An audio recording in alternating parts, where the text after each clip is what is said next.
আদালতেও যাব, আদালতেও যাব। আন্দোলন শুধু আদালতে হয় না, আন্দোলন মাঠে হয়। এটা 52-তে, এটা 69-এ, এটা 71-এ। ওনারা বলছেন ডিএমপির অনুমতি ছাড়া নাকি আমরা দাঁড়াতে পারবো না, যেখানে সংবিধান আমাদেরকে মানে রাষ্ট্রীয়ভাবে আমরা সেই অধিকার পাই, সেই অধিকার ওনারা আমাদেরকে পালন করতে দিচ্ছেন না। ঠিক আছে, সেই অধিকার আমার সন্তান মারা গেছে, আমি বলতে পারবো না তার জন্য যে আমি শোক করছি। ওনারা বলছেন আমাদেরকে কোর্টে যেতে। ঠিক আছে, মানে রাস্তার আন্দোলন ছাড়া বাংলাদেশে, শুধু বাংলাদেশ না সারা বিশ্বে কোন আন্দোলনটা সফল হয়েছে? আজকে আমরা স্বাধীন দেশ বলছি, সেটা কি রাস্তার আন্দোলন ছাড়া? আজকে আমরা ঢাকা মেডিকেলের ইমার্জেন্সির সামনে দাঁড়াতে চেয়েছি অভিভাবকরা সন্তানদের পাশে। আমাদের যে সন্তানরা আহত হয়েছে, মারা গেছে, তাদের প্রতি শোক জানিয়ে আমাদের মৌন অবস্থান ছিল, কিন্তু আমাদের কোনো সভা সমাবেশ এরকম না।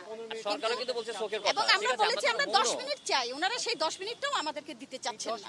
মানে এই 10 মিনিট সময়টা ওনারা আমাদেরকে দিতে পারছেন না, অথচ সেই 15 তারিখ থেকে ঢাকা মেডিকেলে বারবার যে ছাত্রলীগ ওখানে হামলা করেছে, তখন কিন্তু আমরা এত পুলিশ এখানে দেখিনি। ঠিক আছে, আপনারা দেখতে পাচ্ছেন।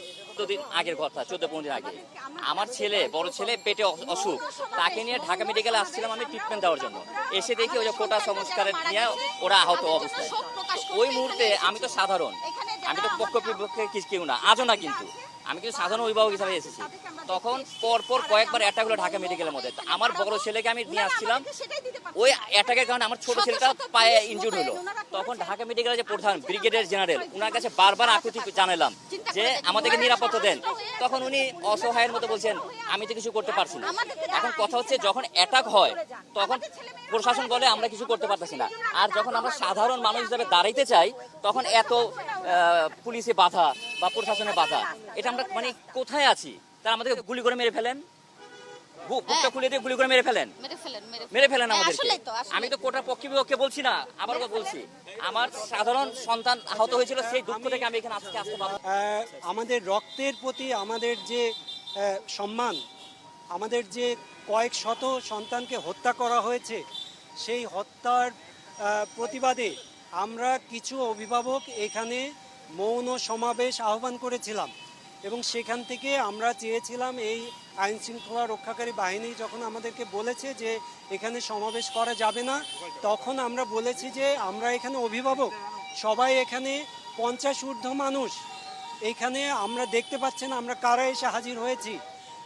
আমরা ডাক্তার, আমরা শিক্ষক, আমরা পেশাজীবী, নানা শ্রেণীর মানুষ এখানে এসেছি এবং এই মানুষের সংখ্যা হাজার হাজার না। সুতরাং এই মানুষগুলো আপনার আইন শৃঙ্খলা রক্ষার জন্য কোনো ধরনের ঝুঁকি না। আমরা এখান থেকে আপনাদের কাছে 10 থেকে 15 মিনিটের একটা সময় চাইছি, তারা আমাদেরকে এই সময়টুকু দিতে রাজি না। তাদেরকে বলা হয়েছে যে এইখানে এই ধরনের কোনো দিক থেকে কোনো পক্ষ থেকে কেউই এখানে দাঁড়াতে পারবেন না।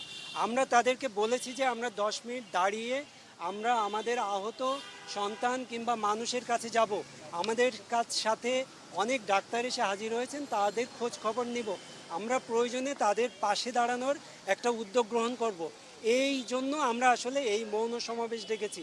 এইখানে আমরা কোনো মাইক রাখি নাই কিংবা অন্য কোনো আয়োজন রাখি নাই। আপনারা দেখতেই পাচ্ছেন যে আমরা একদম খালি হাতে এখানে এসেছি, অথচ আমাদেরকে রাষ্ট্রের আইনের কথা বলা হচ্ছে, সংবিধানের কথা বলা হচ্ছে, ডিএমপির পরিপত্রের কথা বলা হচ্ছে। যে রাষ্ট্র এই আমার সন্তানকে এইভাবে হত্যা করে মারতে পারে সামান্য একটা অধিকারের আন্দোলনের জন্য, দুনিয়াতে আর কোন রাষ্ট্র আছে এরকম জঘন্য যে তার শিক্ষার্থীদের উপরে এইভাবে গুলি চালাতে পারে, এইভাবে দলীয় বাহিনী দিয়ে লেলিয়ে দিতে পারে? আপনারা দেখেছেন ঢাকা মেডিকেলে যখন আহত হয়েছিল তাদের উপরে তারা হামলা করেছে এবং হামলা করে তাদেরকে বের করে দিয়েছে। এবং আপনারা জানেন চট্টগ্রাম বিশ্ববিদ্যালয়ের একটা ছেলে চট্টগ্রাম মেডিকেল সহ বিভিন্ন হাসপাতালে ঘুরে ঘুরে ভর্তি হতে ব্যর্থ হয়ে তারপরে ঢাকায় এসেছে এবং ঢাকা থেকে সে মৃত্যুবরণ করে চিরঙে ফিরে গেছে চিকিৎসার অভাবে। সুতরাং আপনারা বলতে চাই যে আমরা আইন শৃঙ্খলা রক্ষাকারী বাহিনীর সাথে কোনো সংঘর্ষে যেতে পারি না। আমরা অভিভাবক, কিন্তু আমরা এটা মেনে নিচ্ছি না। আমরা মনে করি রাষ্ট্র যে আজকে আমাদের সাথে যে আচরণ করেছে, সে আমাদের ছাত্রদের, আমাদের শিক্ষার্থীর যে হত্যা করেছে সেটারই বৈধতা নির্মাণ করলো। এটা আমাদেরকে এখানে না দাঁড়াতে দিয়ে আমরা আরও বৃহত্তর কর্মসূচি নেব। আমরা শুধু অভিভাবক না, আমরা শিক্ষক সহ আমরা আরও বৃহত্তর কর্মসূচি নেব এবং সেদিন আমরা রাষ্ট্রের এই যে জুলুমের যে পরিপত্র সেগুলো আমরা মানব না, সেটা আপনাদের মাধ্যমে আমরা জানাতে যাচ্ছি। এবং আমাদের আজকে 10 মিনিট সময় তাদের যেহেতু হয়নি, আমরা এই 10 মিনিট সময়ে 20 জন মানুষের দাঁড়ানোর মতো তাদের কোনো সুযোগ আমাদের দেওয়া হয়নি। সুতরাং নেক্সট টাইম আমরা এইগুলো বর্ডার করব না। এইগুলো আমাদের প্রতি এই জুলুম